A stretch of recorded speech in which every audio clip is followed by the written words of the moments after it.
Olá pessoal, bem, a gente chega agora no nosso nós chegamos agora na nossa última aula, que a gente vai tratar de eletrodinâmica.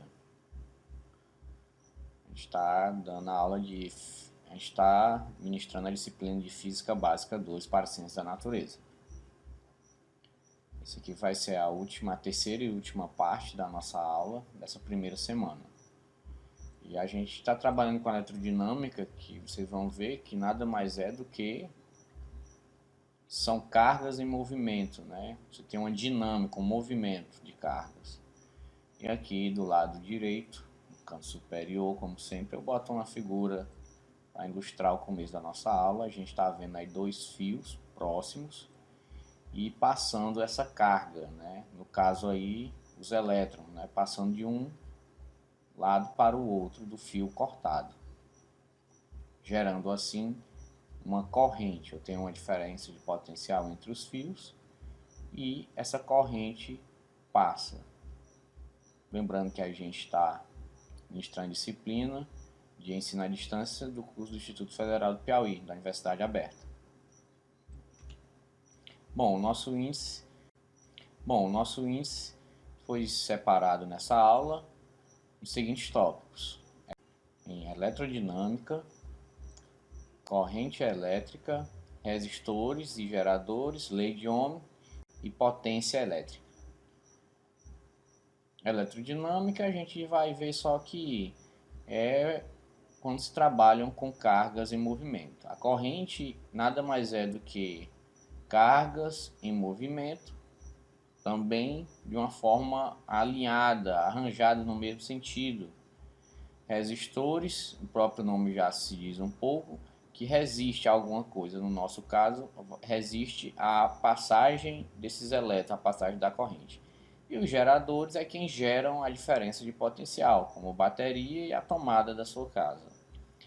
E a gente vai trabalhar com a lei de Ohm, onde a gente tem relação entre resistores, voltagens, que no caso é a diferença de potencial, e corrente. E por último, a potência elétrica, que é aquela que você calcula no talão para ver quanto você gastou, que é até medido em watts.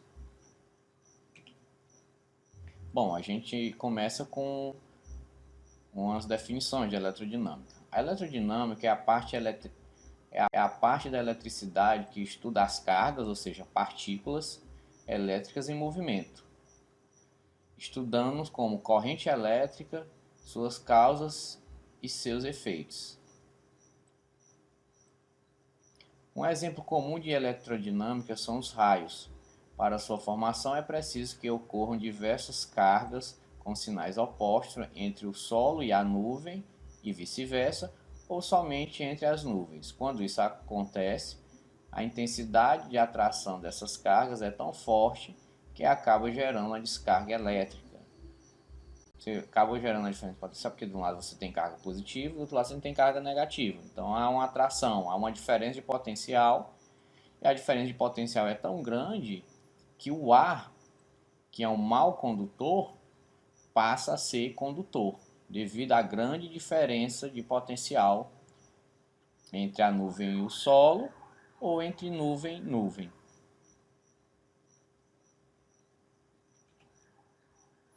E a gente começa aqui a corrente elétrica. Corrente elétrica é o movimento de cargas de uma região para outra de uma forma orientada e ordenada. Quando esses movimentos ocorrem ao longo de uma trajetória que forma um circuito fechado, essa trajetória se chama circuito elétrico.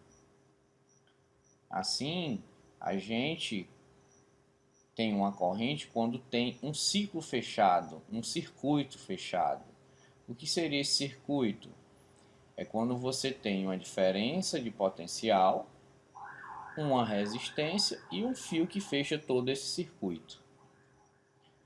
Para que tenhamos essas condições, que é o caso que a gente estava falando, onde se pode ter uma corrente elétrica, precisamos de alguns fatores, como gerador, orienta o movimento dos elétrons, que é a nossa diferença de potencial, condutor, assegura a transmissão da corrente elétrica, que no caso a gente viu que bons condutores são condutores metálicos, né? Ferro, bronze, prata, ouro. E a própria carga, né, que utiliza a corrente elétrica, transforma em trabalho, né? Você acaba conseguindo que essa carga realize um trabalho. A gente vê a corrente elétrica no nosso dia a dia mais nas tomadas de casa, quando você tem lá uma diferente potencial e liga um eletrônico, um eletrodoméstico. Bom, pessoal, aqui a gente agora vai olhar a orientação das cargas. Como foi falado que uma corrente tem que ter uma direção, um alinhamento das cargas no mesmo sentido, a gente vai ver aqui duas situações. A situação da primeira figura, onde eu tenho um condutor sem uma DDP. O que é DDP? Diferença de potencial. Então, eu não tenho uma diferença de potencial entre as extremidades A e B que está conectada nesse condutor. Então, vocês estão vendo ali, os elétrons estão totalmente aleatórios, desalinhados, desorganizados. Eu coloquei embaixo, diferença de potencial representado por U de AB, né, é igual a zero. Já na nossa figura por número 2, um condutor com DDP, a gente já vê que essa diferença de potencial entre os pontos A e B, gerado por uma fonte, né, pode ser uma bateria, que nesse caso é representado por esse símbolo aqui. Graças a essa diferença de potencial, você tem uma organização, um alinhamento das cargas. No caso aqui, a gente está simbolizando aqui com essas cargas vermelhas, né? São os elétrons carregados negativamente, todos alinhados no mesmo sentido, indo no sentido de B para A. E a gente vê que a gente tem a representação do campo elétrico no sentido oposto a esse fluxo de elétrons, né? Daqui a gente já tem uma noção de como é essa corrente elétrica. É uma corrente de cargas, de várias cargas negativas, no caso do elétron, que se alinham graças a uma diferente potencial e se movimentam uma determinada direção. A gente tem uma diferença de potencial diferente de zero, neste caso aqui. E aqui a gente tem uma definição. A corrente elétrica só se estabelece em um condutor quando as extremidades deste condutor são submetidas a uma diferença de potencial, que é o que a gente vem falando. Aqui a gente tem outra discussão. Aqui a gente vai entrar agora no sentido da corrente, pois existe dois sentidos. O sentido real, que está representado pela figura número 3, e o sentido convencional. Aqui, quem lembra, na primeira aula de eletrostática, eu falei sobre Benjamin Franklin. E naquela época se pensava que quem se movimentava era a carga positiva. Então se adotou que era a carga positiva que se movia, que se movimentava pelo condutor, pela superfície do material condutor. Só que nós vimos, no caso, quem se movimenta é o elétron, e portanto foi visto que existia uma contradição no que se pensava. Para não mudar o contexto histórico, que já havia se ensinando assim, ficou-se ensinando o sentido convencional da corrente. Por isso que a maioria das pessoas pensa que é a carga positiva que se movimenta. Mas na verdade, a gente olhando para a figura 3, a gente vê que é os elétrons. E vê que o sentido real é ao contrário do sentido convencional. Isso é que eu quero que fiquem na cabeça de vocês. Que a corrente tem dois sentidos. O sentido real e o sentido convencional. O sentido real é o deslocamento do elétron numa determinada direção. E o convencional é no sentido oposto e se pensa que é a carga positiva que se movimenta. Intensidade da corrente. A gente sabe que, tendo um fio condutor submetido por uma diferença de potencial, por ela passam vários elétrons. E isso se chama corrente elétrica. E a gente pode medir essa corrente. Para medir essa corrente, a gente imagina, como na figura 5, pegar esse condutor e tirar uma seção transversal, que é aquela área aqui, que é essa área aqui, onde eu coloquei A. Troquei as opções de A e B, da diferente potencial, para B e C, para não confundir com o A dessa área do condutor. Uma determinada seção reta A, desse condutor passa uma determinada quantidade de carga num certo intervalo de tempo. Então, a definição de corrente nada mais é do que a quantidade de carga, ou seja, de elétrons que passa numa área dessa seção transversal do condutor num determinado intervalo de tempo. Então, aí a gente vai ter a nossa primeira equação dessa aula, a equação 1, que a corrente elétrica I é igual a Q, que é a carga, dividido pelo tempo. Aqui nós temos a definição de corrente, que é carga por unidade de tempo, que a gente vai ver que é o ampere. Antes da gente ver essa unidade, eu quero que vocês também tenham noção de duas coisas. Existem dois tipos de corrente elétrica. Além de existir dois tipos de sentido da corrente elétrica, existem dois tipos de corrente elétrica. Existe a corrente elétrica contínua, conhecida como CC, é aquela em que o sentido e a intensidade permanecem constantes com o tempo. Aparece quando usamos pilha ou bateria em circuitos digitais de computadores e modems e celulares. Ah, professor, mas eu ligo meu computador na tomada.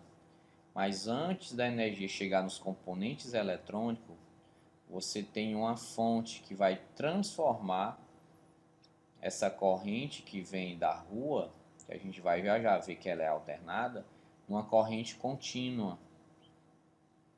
Quando você pega a bateria, no caso uma pilha, lá já tem escrita a voltagem. Então a definição de corrente contínua é uma corrente que não muda. Se é 5 volts, vai ser 5 volts. Bateria de um carro, se é 12 volts, vai ser 12 volts. O que pode acontecer é o desgaste da bateria e ela ir perdendo a carga que existe nela. Com relação à corrente contínua, o próprio gráfico da figura 6 mostra uma reta. A gente sabe quando a gente tem um plano XY, no caso aqui é TI, onde T é a passagem do tempo e I é a intensidade da corrente, a gente vê que o tempo passa e a intensidade da corrente não muda, não varia, ela é constante. Além da gente ter corrente contínua, a gente tem a corrente alternada, que é chamada de CA. É aquela em que a intensidade e o sentido mudam periodicamente com o tempo, a usada na rede elétrica de nossas casas e são produzidas nas usinas elétricas. Conforme a gente vê o gráfico 7, você vê que existe uma alternância. A corrente, no caso da nossa casa, ela varia de 0 a 220 e a menos 220. É uma variação, não é contínua. Por isso que a gente vê essa ondulação aqui na figura 7. Então, quando você vai ligar o seu aparelho, o seu notebook, por exemplo, você liga a fonte na tomada onde tem corrente alternada. Essa fonte converte essa corrente alternada em corrente contínua, uma corrente estabilizada num determinado valor e fornece essa corrente contínua ao seu computador. Então, ressaltando, a gente tem, além de ter dois tipos de sentido da corrente elétrica, nós temos dois tipos de corrente elétrica. A corrente alternada, que é essa da rede elétrica que vem para nossas casas, e a corrente contínua, que é para aparelhos eletroeletrônicos, brinquedos que precisam de bateria, o nosso carro. Aqui a gente fala da unidade de medida da corrente elétrica, como foi falado um pouquinho antes. A unidade de corrente elétrica no Sistema Internacional de Medidas, que é o SI, é o ampere, representado pela letra A. E aqui a gente tem a nossa equação 1 de novo. I é igual a Q sobre T, né, delta T. 1 ampere equivale a 1 coulomb dividido por 1 segundo. E aqui do lado a gente tem os múltiplos, né, do ampere, que eu achei interessante. Você tem o miliampere, o microampere, nanoampere e picoampere, que é respectivamente o miliampere 10 elevado a menos 3 ampere, o micro 10 elevado a menos 6 ampere, o nano 10 elevado a menos 9 e o picoampere 10 elevado a menos 12. Aqui a gente já entra em outro assunto, que é a resistência elétrica. Resistência elétrica é a propriedade que o material tem em resistir à passagem das cargas, no nosso caso, o elétron. Isso depende de algumas condições, como material, o comprimento desse material, a temperatura que esse material está e a área da seção reta. Mais embaixo a gente tem condutores é igual a baixa resistência, que é igual a permitir um grande fluxo de carga. E já o isolante, ele é isolante porque ele tem uma alta resistência, não permite o fluxo de carga. Agora você tem uma associação ao condutor, um material que tem baixa resistência. Ele não resiste muito à passagem dos elétrons. E o isolante é um material que tem alta resistência, resiste à passagem dos elétrons, como a gente coloca aqui na figura 8, representação do comportamento dos elétrons em um resistor. Você nota que está representado os elétrons por essas bolinhas verdes e os átomos do material pelas bolinhas laranja. E o elétron tenta passar, só que existe uma resistência. Geralmente a gente caracteriza a resistência pela letra R e pelo aquele sinal aqui em cima. Por isso que a gente vê de vez em quando em esquemas eletroeletrônicos essa simbologia, né, que significa o resistor. E a resistência é a voltagem dividida pela amperagem. Então, se você tem 1 volt dividido por 1 ampere, você tem 1 ohm, que é a unidade de resistência. E por último aqui a gente tem a primeira lei de Ohm. Ohm descobriu que a corrente em um circuito é diretamente proporcional à voltagem estabelecida através do circuito e inversamente proporcional à resistência do circuito. Em notação matemática, ele viu que a corrente pode ser posta como a diferença de potencial dividida pela resistência, onde I é a corrente elétrica, U de AB é a diferença de potencial, R é a resistência do material. Portanto, quanto maior for a diferença de potencial, maior será a corrente. Porém, quanto maior for a resistência do material, menor será a corrente. E a gente pode pegar aquela equação e transformar na equação 3, onde a diferença de potencial é igual a I, que é a corrente, vezes R. Então você tem do lado voltagem, né, que é a diferença de potencial medida em volt. Do outro lado você tem o produto entre corrente elétrica, que é ampere, e resistência, que é ohm. Passando agora para a potência elétrica. A gente falou de potencial elétrico, de energia potencial, e como os físicos gostam de colocar nomes muito parecidos, a gente tem agora a potência elétrica. Lembrando, a energia potencial está associada ao trabalho de uma força elétrica, energia potencial elétrica. O potencial elétrico está relacionado com o campo elétrico. E a potência elétrica, na verdade, é a quantidade de trabalho gasto num determinado intervalo de tempo. E ela pode ser representada por P igual a corrente vezes a diferença de potencial, que aqui está sendo representado pela letra V. Essa letra V é o nosso mesmo U de AB, é uma diferença de potencial, que geralmente vocês vão encontrar mais ou U ou V, tá bom? E a unidade de medida da potência é em watts. Você também pode descrever a equação da potência pela essa equação 5, onde a potência é a diferença de potencial ao quadrado dividido pela resistência. Bom, pessoal, essa aqui foi a última aula. Aqui as referências, foi mais resumida, mais rápida para essa nossa primeira semana. Bons estudos e bom trabalho.